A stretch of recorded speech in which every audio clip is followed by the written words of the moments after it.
Hey guys, how's everybody doing? Everybody enjoying the conference so far? Yes? Good. Do I have any chemists in the audience? Okay, so you will probably hate me by the end of this little presentation.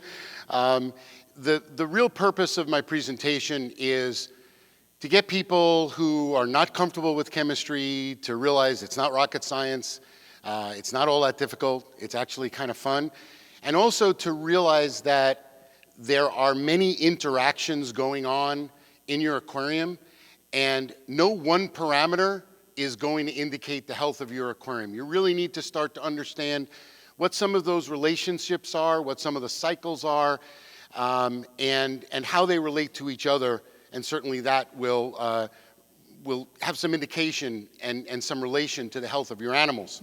We're going to start with some very, very basic stuff. We're going to start with the most basic concepts, and we're going to oversimplify a lot of stuff today. This is not meant to give you a complete understanding of all of the chemical reactions in your aquarium. It's a little bit of an oversimplification, but sometimes an oversimplification is an awesome way to start to understand something that's way more complicated. Some of the questions that we're going to ask today have really simple answers, and some of the questions are more are complicated with simple answers, and some of the questions are simple questions that turn out to have a little bit more complex answers than we would like. And so we're going to play both sides of that game today.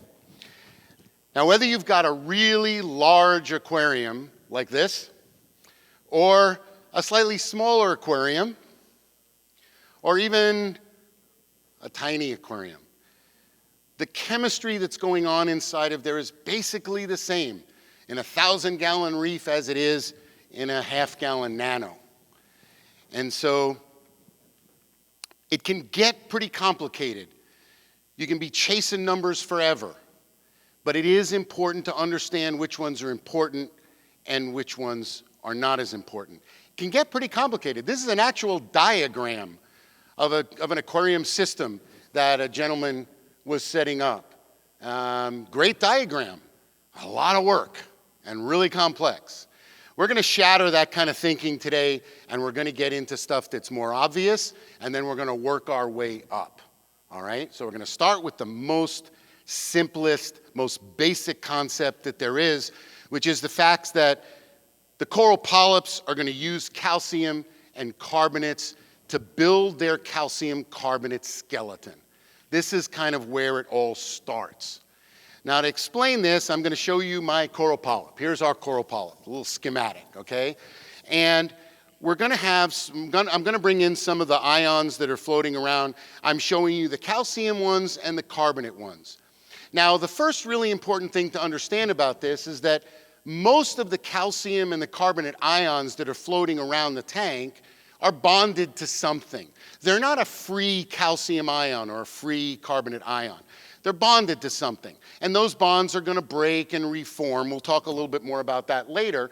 But what I'm showing you in order to simplify things is a snapshot of one moment where I'm picking just the free calcium and carbonate ions to show you what this tank looks like at this particular instant in time. Now, these calcium and carbonate ions are going to float around, and the zooxanthellae, the coral polyp, with the help of the zooxanthellae, is going to find a calcium and carbonate pair. And it's going to pair those things up and deposit it down at the base of the coral polyp. And that's how that calcium carbonate skeleton gets built. And as this stuff floats around, the zooxanthellae is going to continue to help the coral polyp grab those calcium carbonate pairs and build its skeleton. That's how the coral grows. All that purple stuff that you see on the bottom of the coral there is the skeleton of the coral growing. Now, the takeaway from this, the thing that I want you to understand from this, is that if we take this calcium and carbonate ions and we put them together and deposit them and build this calcium carbonate matrix at the bottom, look at what's happened out in the water column. We took them out of the water column. And this is why in a stony reef, we need to constantly reinforce and supplement the calcium and the alkalinity, because if our corals are growing, they're constantly taking it out of the water column for us, and we need to put it back in so they have more to grow more. It's a pretty simple concept, but it's where the whole thing kind of starts. Now, aquariums, whether they're freshwater or saltwater, whether they're reef aquariums or Fowler or whatever, they're cyclical animals. There are all kinds of cycles going on at the aquarium at any one given time. And you can look at those cycles in a lot of different ways. But you can't deny the fact that there's lots of interrelated cycles going on in the aquarium. If you ask 15 people about what these cycles mean, some of those people are going to say one thing and some of those people are going to say something else. But none of them will deny that the cycles are there. They might argue a little bit about what those cycles mean and what you need to do about those cycles. So we're going to look at one of the most important cycle relationships that's going on in your system, and that's how alkalinity and pH work together in an aquarium. Now, this explanation is going to be as far away from chemistry as it can possibly be. And in fact, I'm going to start the explanation with 2 steel 50-gallon drums. And I'm going to take the fronts of these drums off so we can see inside of them. And on the drum on the right, I'm going to put a milking stool, a little 3-legged milking stool. And on top of that milking stool, I'm going to put a sump pump. And see this little float on the sump pump here? I'm going to take that float off the sump pump, and I'm going to attach it, oops, sorry, wrong way. I'm going to attach it to the barrel on the other side. And now I'm going to connect it back to the sump pump with a wire. Now that I've done that, I can plumb my sump pump. So I'm going to plumb the sump pump so it pumps from one barrel over to the other barrel. Now that I'm all plumbed and ready to go, I can start to put some numbers on these barrels. The barrels on the left I'm going to label towards the bottom at 6.5 and up about 3/4 away about 8.5. The barrel on the right I'm going to label at the level of that milking stool about 3.5 and then up from there. Now, in my entire talk today, don't put too much emphasis on exact numbers. I'm showing you trends. If you keep your tank one place or another, we're talking about highs and lows. We're not talking about exactly, 9.27653. All right, so now that we've got these labeled with their numbers, we can start to put some labels on these barrels. My barrel at the left there we're going to call the pH barrel. And the barrel on the right is going to be our DKH barrel. By the way, I'll use the terms DKH, alkalinity, and carbonates all kind of interchangeably. All right, so there's our barrels. Well, let's fill them up with some water. We're going to take the pH barrel, fill it up to about 8.4, and we'll take the DKH barrel and fill it up to about 7.5 or 8. So this is a healthy reef tank. And again, if you keep your parameters a little different, assume that those numbers are where you keep your parameters. All right, now, you go to your local reef shop and you buy a really beautiful, adult, gorgeous, big, fat pearl wrasse. And that wrasse is doing okay, but one night he burrows down under the rocks and he dies. I'm sorry, it happens. He starts to rot. Now, when that big, fat pearl wrasse starts to rot, it's as if we take a pitcher and we take some water out of the pH barrel. He literally is going to lower our pH. Now, he's a really big pearl wrasse, so he's going to continue to draw pH out of the barrel. But now look what's happened. Our water in our pH barrel has gotten to the level of that float valve. So the float valve now is tripping that wire and telling the sump pump to pump some water over. And so it does. And our level in our DKH barrel drops a little bit, and our pH comes back up to 8.2 to 8.4. He's a really big wrasse, and he's really still rotting away, so he goes in and he takes more pH out of that barrel. And again, the water level drops down to the place where it trips the float valve, and more DKH comes over. Now you can see what's happened is that the water in our DKH barrel is down at the level of the milking stool. So if he's continuing to draw pH out of the tank, we're going to start sucking air with that pump. And of course, the point of this is to show you what happens. So yes, he does. And now what happens is our pH is going to continue to drop because we have no DKH in reserve to pump over. This is the basic way that pH and DKH interact with each other. There's other things that go on, which stabilization of the pH and whatever, but in its most basic form, the DKH is kind of pH in reserve. And as the pH goes down, the DKH gets converted and brings it back up. Your reef tanks really want to be 8.2 to 8.4 pH. Now, getting that pH to drop down to a dangerous place is actually what happens in a freshwater tank. It's actually one of the most dangerous things about freshwater. It's what happens in a fish-only tank in saltwater, but it is not what happens in a reef tank. Because in a reef tank, we have tons of that calcium carbonate base. And think about it, calcium and carbonates. And if you remember, I said DKH could be also called carbonates, all right? So what happens in a reef tank is when the alkalinity gets low enough that it would affect the pH, the calcium carbonates break down. Two things happen. Calcium goes into solution, and the carbonates go into alkalinity. In that case, we go back to our drums here, the alkalinity goes back up, which gives us some DKH in reserve to pump over into pH, and our pH comes back to 8.2 to 8.4. So your reef tanks that have this huge base of calcium carbonate in them really want to be in that 8.2 to 8.4 range, and if they're not, we need to look at why they're not there. Now, the most common reason, there's three things that you'll find that most commonly will cause that pH to want to drop. Either bad circulation, and then you've got an area of detritus that's kind of acting like the big pearl wrasse and dropping everything out. Bad circulation, bad aeration, or CO2 pooling. CO2 is a heavy gas, and so it tends to sit on top of the water, and it lowers the pH. The reason I'm showing you this slide here is because it's also important to understand that when we aerate water, the only place that gas exchange happens is when water tension breaks. So no matter how many bubbles I have going up the water column, there's no gas exchange the whole time they're going and elevating in the water column. When they get to the surface and they break, and the surface tension breaks, that's where we get our gas exchange. And what all this shows here is if you have just a very, very small surface area for that to happen, your aeration is going to be very poor. If you have a larger surface area where there can be a lot of surface breakage, then you get a lot of aeration. It's part of the reason you want a lot of twinkle in your tanks, because that shows a lot of surface breaking of the water. All right?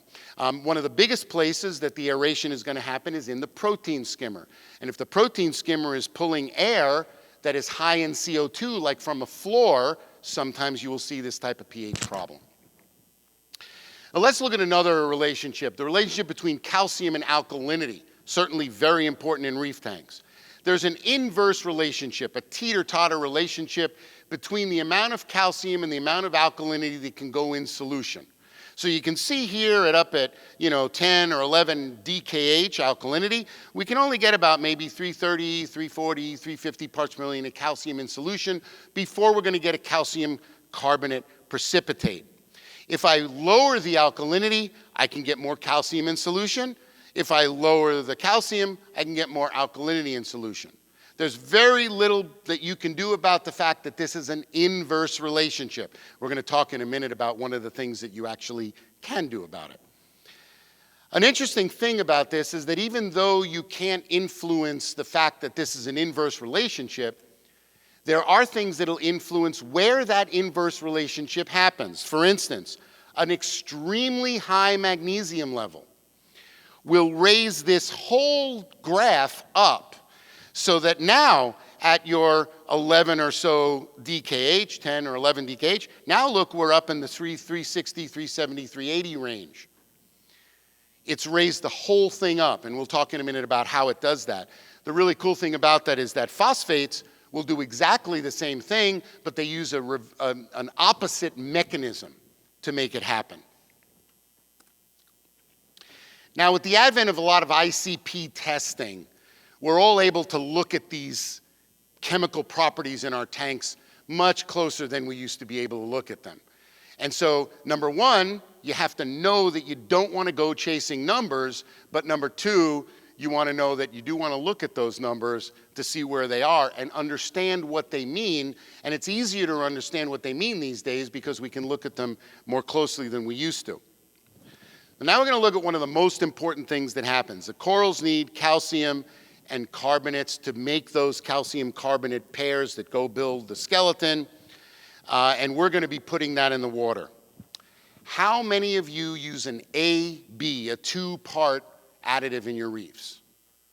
Okay, you other guys, you have calcium reactors or some calcvos or some other way that you do it.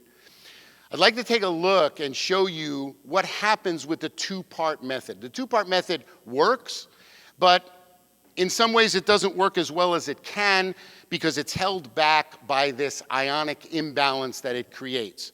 It's very important to understand how that ionic imbalance gets created. So in the two-part method, I'm boiling it down now to its essence. You have calcium chloride as your part A. You've got sodium carbonate or sodium bicarbonate or some combination of the two as your part B. And in solution, the calcium and the carbonates are going to form, with the help of the zooxanthellae, form that calcium carbonate matrix, which is going to get deposited down at the base of the coral. So that's out of the picture. That leaves you with the chloride and the sodium. Now, in some ways, this is super convenient because sodium and chloride love each other chemically, and they make sodium chloride.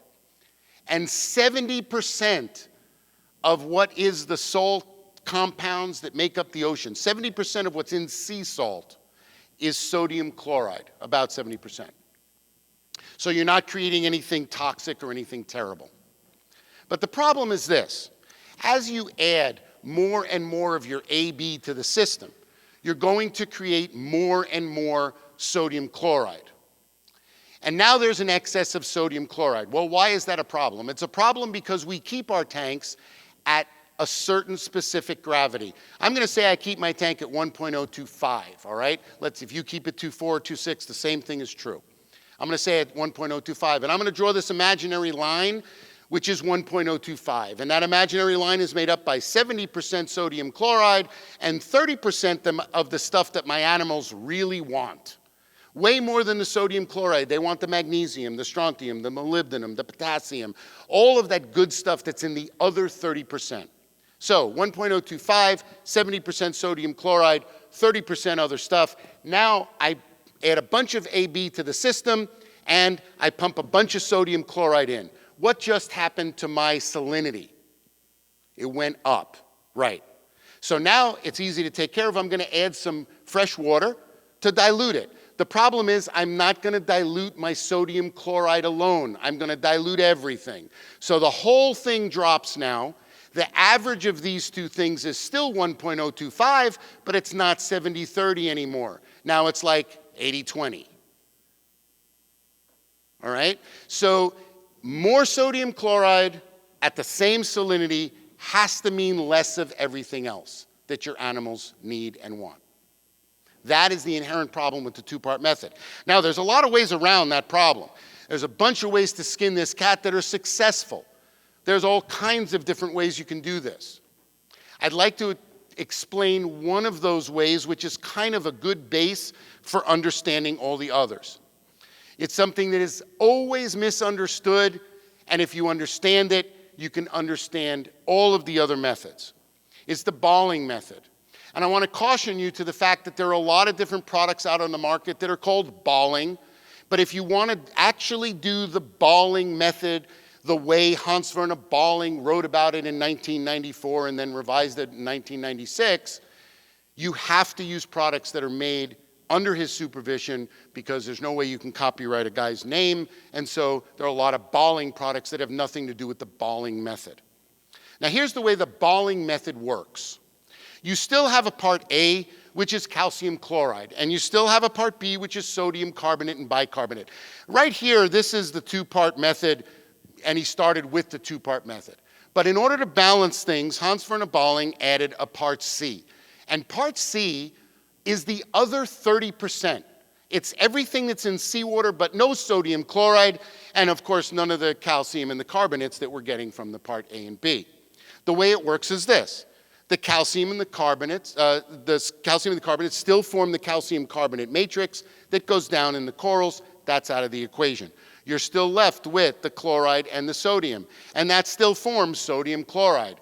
But now, instead of just building sodium chloride and dumping sodium chloride into the system, we're going to add also this other 30%.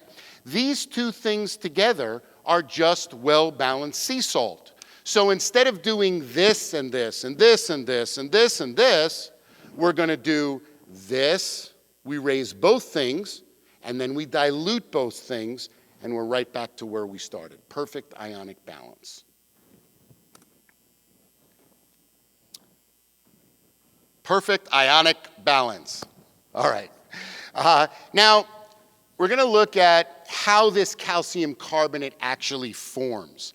And in order to do that, we need to understand another very misunderstood thing in the industry, which is chelated calcium. So here's a calcium ion. Now this calcium ion, this is what the coral wants. The calcium ion, it doesn't want it bonded to anything. But as I told you, there's a charge on it, so often it's going to bond to chloride. And in fact, the calcium ion has a double positive bond charge, and the chloride only has a single negative, so often the calcium will bond to two chlorides. And this is what calcium chloride looks like.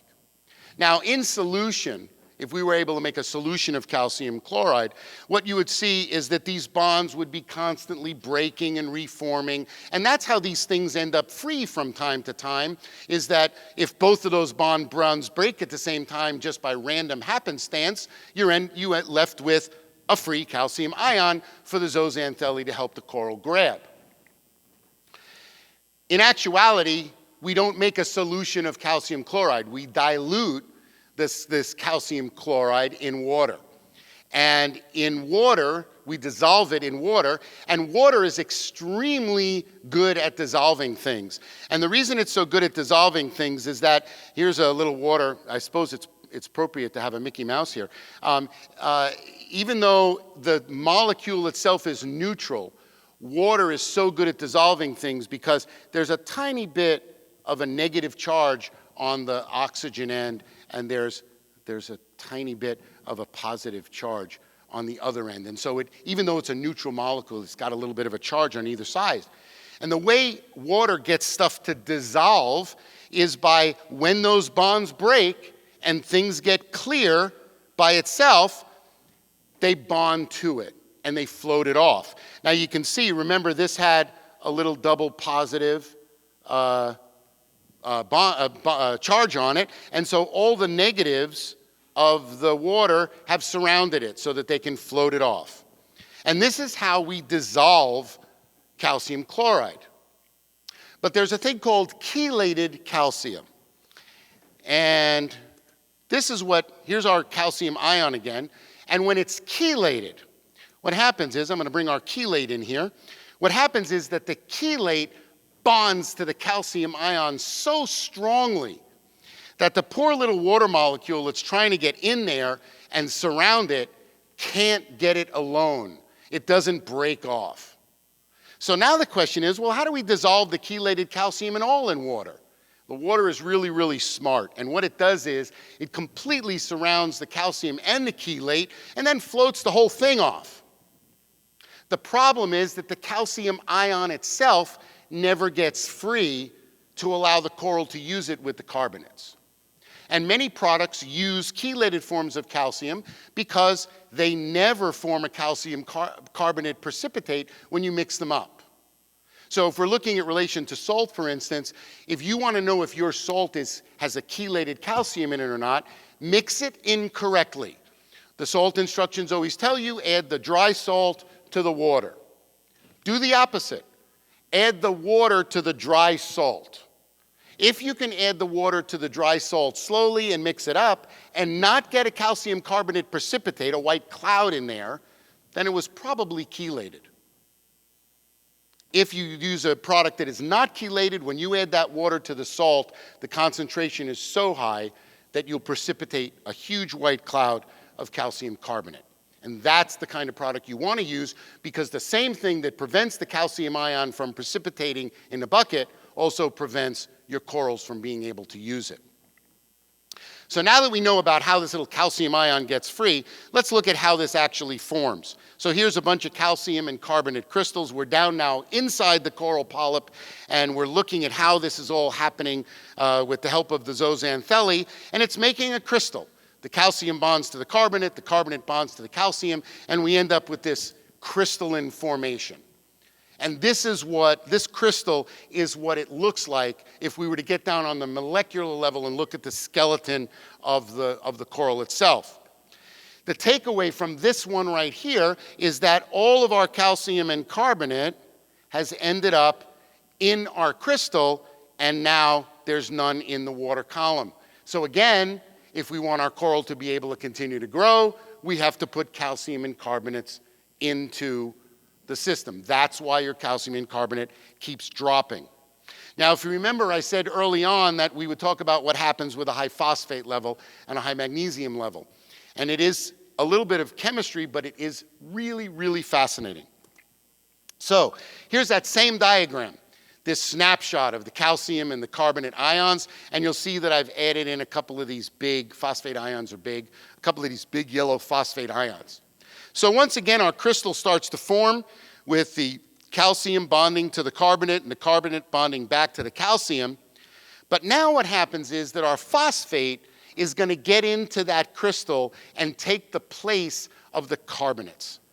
And once they take the place, you can see that this carbonate now can't get in and bond to where it wants to because there's a phosphate in the way. Now this crystal is done forming. These guys can roam around all they want. The crystal can't really form much more. There's a little bit more that'll form at the bottom, but it's kind of tied up because the phosphate has gotten in there and shut this crystal formation down. The takeaway from this is that before we had no calcium and carbonates out in the water column. And now look, we've got calcium and carbonates that are stuck out in the water column that can't get into the crystal. This is how that ratio gets elevated. Remember in the beginning, with high phosphate level, the ratio goes up? That's why, because now those ions are stuck out in solution. They can't form a crystal. The same thing happens with magnesium, but with a very different mechanism. So here's our same diagram again, but now we've got these big green magnesiums in here. And once again, the calcium carbonate crystal starts to form. But now watch what happens. As this crystal is forming with the very high levels of magnesium, the magnesium has bonded to the carbonates that are out in the water column. Those carbonates are not free to go bond to the calcium and form the calcium carbonate matrix. So this is now shut down because all the carbonates are bonded up. Now, this carbonate right here that's bonded to this magnesium will show up on your test kit because it's still a carbonate. So it'll show up on your test kit, but it's not available to your corals to make calcium carbonate matrix. I like to talk about this magnesium situation because I read a lot on the internet about people that say, oh, if you're having bryopsis or you're having some type of algae formation that you don't like, that you can raise your magnesium level up to 16 or 1700 and kill it off. Now, there's no scientific basis for why that works. There certainly is a ton of anecdotal evidence that that actually does work. However, what they never tell you is that during this period of time that you've elevated that magnesium level, you've stopped your calcium carbonate formation happening in your corals. So if you're going to elevate your magnesium level up to that 1700 to deal with some kind of algae, you need to make sure that you elevate your carbonate level and your calcium level so that your animals can continue to exist and grow. And then when you kill off that algae that you're trying to kill off, then you need to go back and do some very aggressive water changes to get that magnesium, that excess magnesium, out of your tank so that you can go back to normal parameters. And that's why. All right. Now we're talking a lot about different relationships, and it's important to understand that there's a lot of different ways to look at things. You take half of what I said or take 3/4 of what I said and go down to the exhibit floor there and repeat it to some guys. They'll give you some other opinions. There's tons of different ways to look at things. Here's a periodic table that we all know and love from high school, right? No, we're not going to talk about these specific chemicals. But it's important to understand that there's a lot of ways to represent the same material. These are all periodic tables. They're just periodic tables designed in different ways. My favorite one is this one. I think the guy that designed that periodic table, I'd love to talk to him and find out what kind of pill he took or something. So we're going to look at something in a different way than you've been hearing about it, and it's carbon dosing. Carbon dosing, I'm a big fan of carbon dosing. I'll put that right out there right now. But carbon dosing has gotten a bad rap. And carbon dosing gets a bad rap because most of the time it's not done correctly. People say, oh, I want to lower my phosphate nitrate level. Let's throw in a bunch of vodka or vinegar or sugar or one of the other products that's made. There's tons of different ways to do it. It turns out that not all carbon dosing is created equal. And in my opinion, it's not really for lowering your nitrate and phosphate level. There's a much more important thing that it does. And what I want to do as my last little thing today is to talk about the really important thing that carbon dosing does. Now, there's a reason that everybody says carbon dosing is for lowering your phosphate and nitrate level. It's because the theory of carbon dosing comes from commercial fish aquaculture where they want to grow, 10,000 sun bass in a big tank, and it's way overpopulated. And if they carbon dose, they can get the nitrate and the phosphate level down. So that kind of bled over into the aquarium trade, that using the carbon dosing is for lowering the phosphate nitrate level. And it does do that, and that's a great byproduct, but it's a byproduct. Here's how it really works. Here's our coral polyp again. Now, coral polyps have an excellent mechanism for taking nitrates out of the water column. And they have a lousy mechanism for taking phosphates out of the water column. And this is really unfortunate because they can live in a zero nitrate environment and they can't live in a zero phosphate environment. So the very thing that they need, they don't have the ability to get at the very low concentrations that we keep them in reef aquariums. Now, there is beneficial bacteria that's floating all around the aquarium and living inside the corals and living inside everything. There's all kinds of beneficial bacteria and fungi in that aquarium. And the interesting thing about that beneficial bacteria and fungi is that it has exactly the opposite. It's got an excellent mechanism for getting phosphates out of the water column, and pretty lousy mechanism for getting nitrates out of the water column. So the way carbon dosing works is this. Here's our beneficial algae. And he's going to eat a bunch of phosphate. He's going to swim around the tank and eat a bunch of phosphate. So he's got a bunch of phosphate inside of him. All right. Now we go, and that lowers the phosphate level in the aquarium because he's eaten it, took it out of the water column. All right. Now we go to our aquarium, and there's our coral polyp again. And this bacteria and fungi is going to float around the tank filled with phosphate, and the coral is going to eat a lot of it. And if you can see there's a guy over here because the skimmer is going to take some out too, so we let that guy escape. But most of the bacteria is going to be eaten by the corals. And when they eat the bacteria, they're getting the phosphate in them, all right? And that maintains that phosphate out of the water column, and now it's in the corals. And the corals needed that phosphate in order to grow. Now what happens is the corals start to grow. And remember, the corals have a really good mechanism for getting the nitrates out of the water column. So as the corals grow, the nitrates come out of the water column. That's why the phosphates and the nitrate level go down with carbon dosing. And the really key thing here, the most important thing, is that yes, your nitrate and phosphates went down, but much more importantly, we gave the coral polyps a mechanism for getting those phosphates that they really need when our phosphate levels are down under 0.1, which is extremely difficult for them to do. That to me is way more important. I could do a bunch of water changes and get the nitrate and phosphate level down in the tank, but it didn't go into anything that needed it. It went into my drain. So, hopefully, some of this was understandable for you today. You saw that we took some simple concepts and made them a little bit more complicated, but we also took some simple ones, some complicated ones, and made them a little bit more simple for you. I am available at 3:01 to answer whatever questions you guys have. If you have further questions, I think I've got a stack of cards here in the back that I can give anybody a card that they would like. And I'm done a little bit early, so I'm also happy to entertain any questions that you guys might have.